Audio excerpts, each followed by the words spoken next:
दीर्घ 60 घंटार मृत्यु सहित संघर्ष शेष जीवन युद्ध हारिगले साहसी झील सौम्याश्री अन्याय विरुद्ध सबुबले लड़ुवा झीटी मृत्यु सहित भी दीर्घ 60 घंटा लड़ई करी शेष आखि बुझीदेले।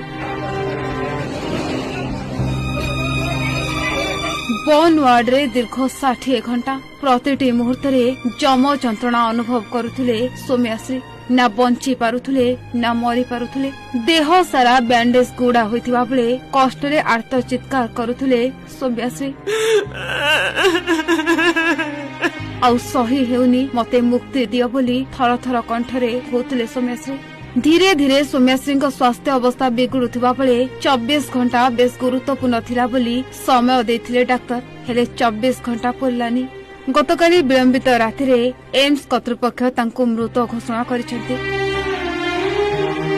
फल निज कॉलेज अध्यापकों द्वारा निर्यातनार शिकार होई अन्याय विरुद्ध लड़िथिबा ए मेधावी छात्री संघर्षर दुखद अंत घटिछि जो खबर समस्त को स्तब्ध करिछि।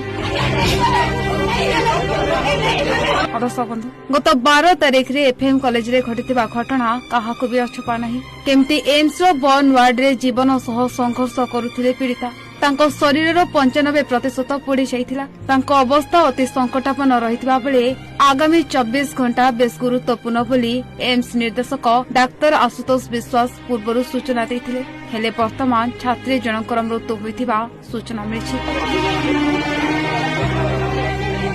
खबर मुताबिक छात्री जनक निज देहरे निया लगेबा आगुरु कॉलेज अध्यक्ष दिलीप घोष निकट में अभियोग करथिले। हेले कॉलेज अध्यक्ष संपृक्त छात्री को बुझेबा को उद्यम करथिले।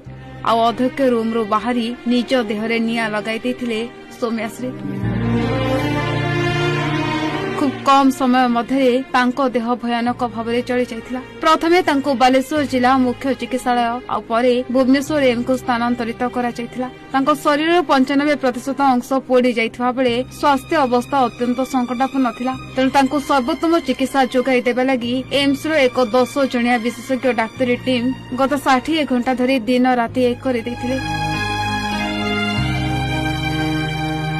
तेबे डाक्तरंकर अक्लांत परिश्रम सत्वे पीड़िता स्वास्थ्य अवस्था कौनसी उन्नति घटिलानी। शरीर उपर चमड़ा पूरा पोड़ी जाइथिबा बेले सेबडे श्वासनली हृदपिंड ब्रोकक समेत शरीर गुरुत्वपूर्ण अंग प्रत्यंग अकामी होई पड़िथिला। जहा फल तांको बंचाइबा डाक्तरी टीम पई असंभव होई पड़िला। भुवनेश्वर सुभाष प्रधान को रिपोर्ट ओडिशा भास्कर।